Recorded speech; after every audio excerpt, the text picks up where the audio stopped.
Baiklah, perkenalkan, nama saya Arya Dwi Putra Barus, NPM 1985-1007.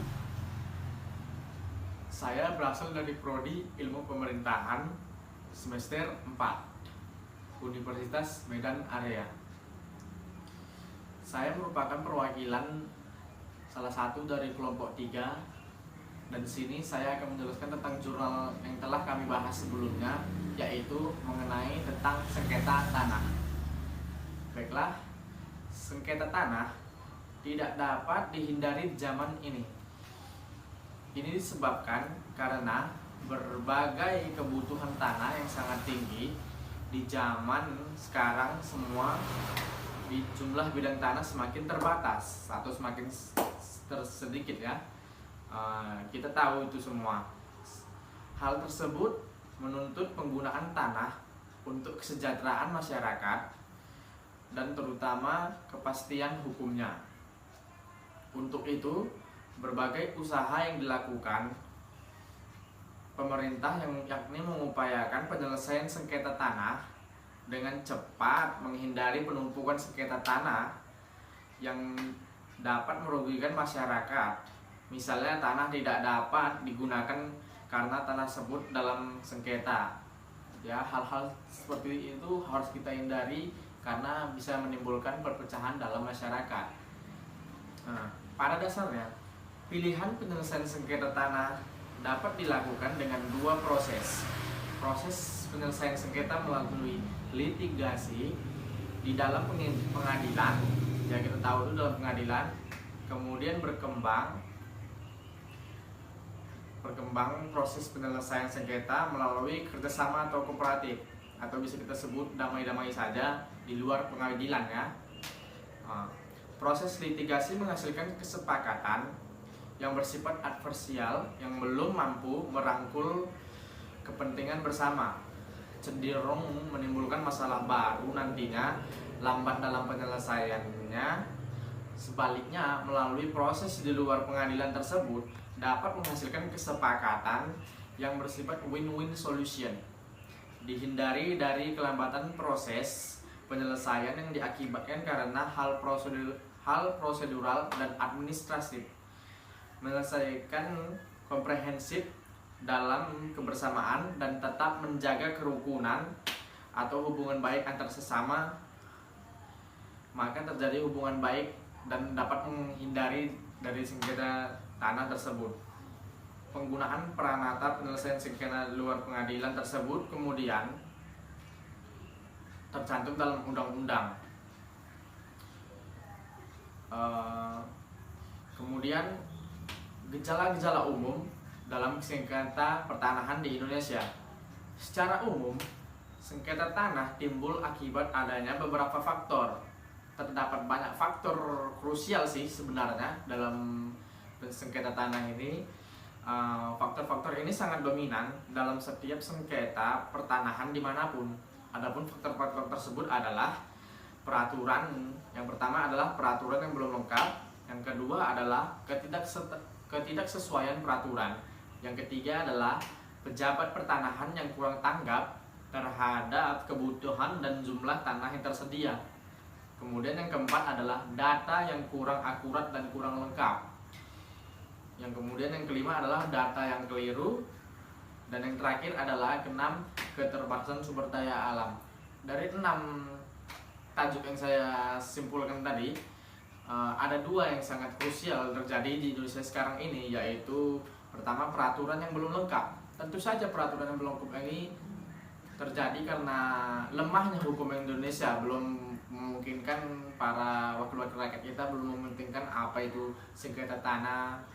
Dan kemudian yang kedua, data tanah yang keliru. Ini sangat krusial juga dalam sengketa tanah karena masyarakat yang kurang tahu umumnya seberapa luas sih tanah yang dia miliki sehingga bisa terkena sengketa dari pemerintah. Sekian presentasi dari saya. Lebih dan kurangnya saya mohon maaf, dan saya sudahi dengan assalamualaikum warahmatullahi wabarakatuh. Selanjutnya teman-teman saya akan melanjutkan apa yang saya sampaikan itu. Terima kasih. Maka terjadi hubungan baik dan dapat menghindari dari sengketa tanah tersebut. Penggunaan peranata penyelesaian sengketa luar pengadilan tersebut kemudian tercantum dalam undang-undang. Kemudian gejala-gejala umum dalam sengketa pertanahan di Indonesia. Secara umum, sengketa tanah timbul akibat adanya beberapa faktor. Terdapat banyak faktor krusial sih sebenarnya dalam sengketa tanah ini. Faktor-faktor ini sangat dominan dalam setiap sengketa pertanahan dimanapun. Adapun faktor-faktor tersebut adalah peraturan. Yang pertama adalah peraturan yang belum lengkap. Yang kedua adalah ketidaksesuaian peraturan. Yang ketiga adalah pejabat pertanahan yang kurang tanggap terhadap kebutuhan dan jumlah tanah yang tersedia. Kemudian yang keempat adalah data yang kurang akurat dan kurang lengkap. Yang kemudian yang kelima adalah data yang keliru. Dan yang terakhir adalah keenam, keterbatasan sumber daya alam. Dari 6 tajuk yang saya simpulkan tadi, ada 2 yang sangat krusial terjadi di Indonesia sekarang ini, yaitu pertama peraturan yang belum lengkap. Tentu saja peraturan yang belum lengkap ini terjadi karena lemahnya hukum Indonesia, belum memungkinkan para wakil-wakil rakyat kita belum mementingkan apa itu sengketa tanah. Dan kemudian yang kedua, data tanah yang keliru. Ini sangat krusial juga dalam sengketa tanah karena masyarakat yang kurang tahu umumnya seberapa luas sih tanah yang dia miliki sehingga bisa terkena sengketa dari pemerintah. Sekian presentasi dari saya. Lebih dan kurangnya saya mohon maaf, dan saya sudahi dengan Assalamualaikum warahmatullahi wabarakatuh. Selanjutnya teman-teman saya akan melanjutkan apa yang saya sampaikan itu. Terima kasih. Ya baik, terima kasih. Sebelum saya menjelaskan poin-poin yang keterkaitannya dengan sengketa tanah, terlebih dahulu saya akan menjelaskan dan perkenalkan diri saya. Saya yang bernama Beni Stradis Mamura, nomor induk mahasiswa 1985-126. Saya yang berasal dari Fakultas Ilmu Sosial dan Politik, Program Studi Ilmu Pemerintahan Istanbul 2019 Universitas Medan Area.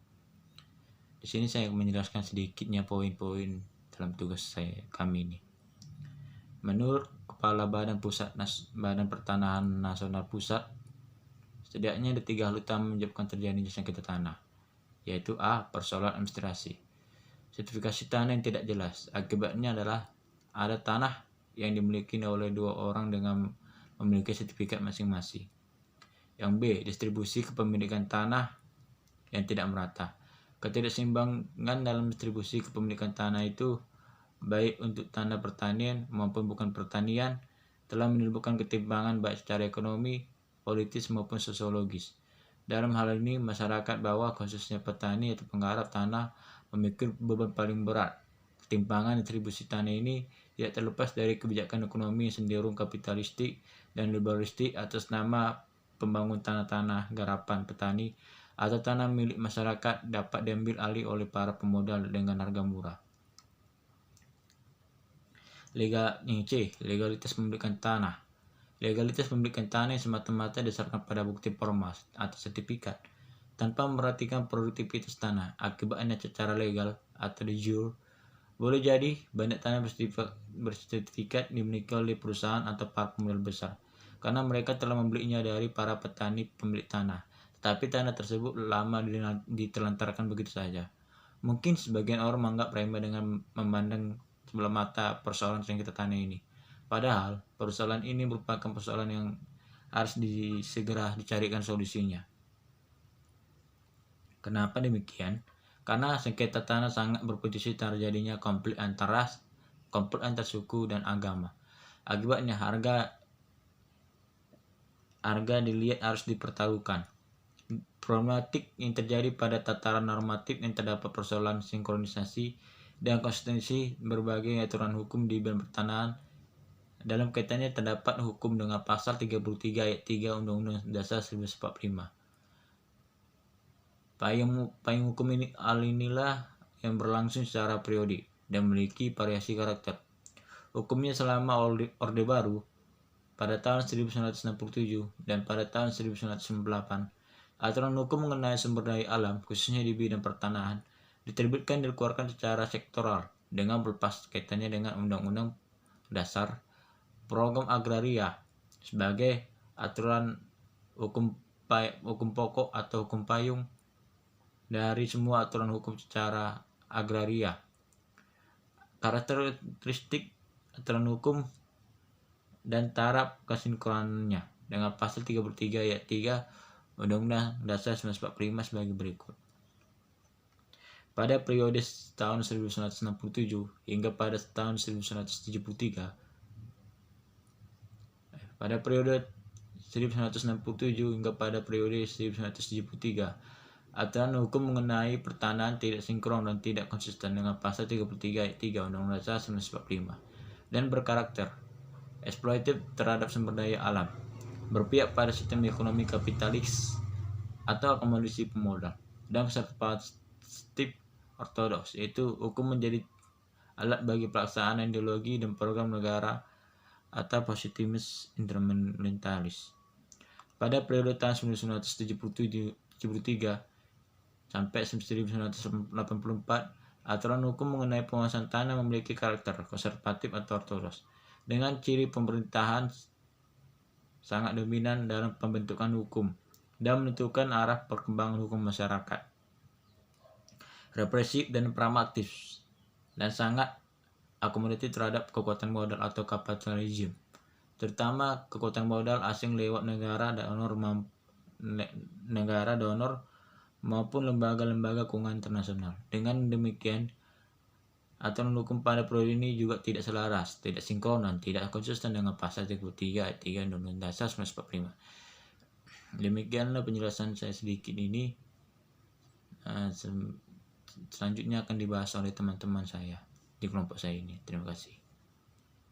Karena sengketa tanah sangat berpotensi terjadinya konflik antar suku dan agama. Akibatnya harga dilihat harus dipertaruhkan. Problematik yang terjadi pada tataran normatif yang terdapat persoalan sinkronisasi dan konsistensi berbagai aturan hukum di bidang pertanahan. Dalam kaitannya terdapat hukum dengan pasal 33 ayat 3 Undang-Undang Dasar 1945. Payung hukum inilah yang berlangsung secara periodik dan memiliki variasi karakter. Hukumnya selama Orde Baru pada tahun 1967 dan pada tahun 1998, aturan hukum mengenai sumber daya alam, khususnya di bidang pertanahan, diterbitkan dan dikeluarkan secara sektoral dengan berlepas kaitannya dengan Undang-Undang Dasar, Program Agraria sebagai aturan hukum pokok atau hukum payung dari semua aturan hukum secara agraria. Karakteristik aturan hukum dan taraf kesinkronannya dengan pasal 33 ayat 3 Undang-Undang Dasar 1945 sebagai berikut. Pada periode tahun 1967 hingga pada tahun 1973, pada periode 1967 hingga pada periode 1973, aturan hukum mengenai pertanahan tidak sinkron dan tidak konsisten dengan pasal 33 ayat 3 Undang-Undang Dasar 1945 dan berkarakter eksploitatif terhadap sumber daya alam, berpihak pada sistem ekonomi kapitalis atau akomodasi pemodal, dan konservatif ortodoks, yaitu hukum menjadi alat bagi pelaksanaan ideologi dan program negara atau positivisme instrumentalis.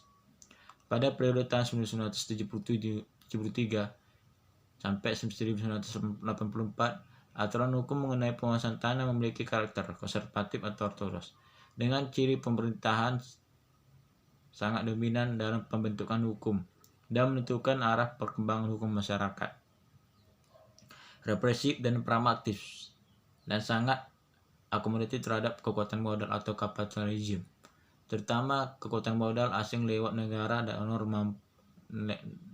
donor maupun lembaga-lembaga keuangan internasional. Dengan demikian, aturan hukum pada periode ini juga tidak selaras, tidak sinkron, dan tidak konsisten dengan pasal 33 ayat 3 Undang-Undang Dasar 1945. Demikianlah penjelasan saya sedikit ini. Selanjutnya akan dibahas oleh teman-teman saya di kelompok saya ini. Terima kasih.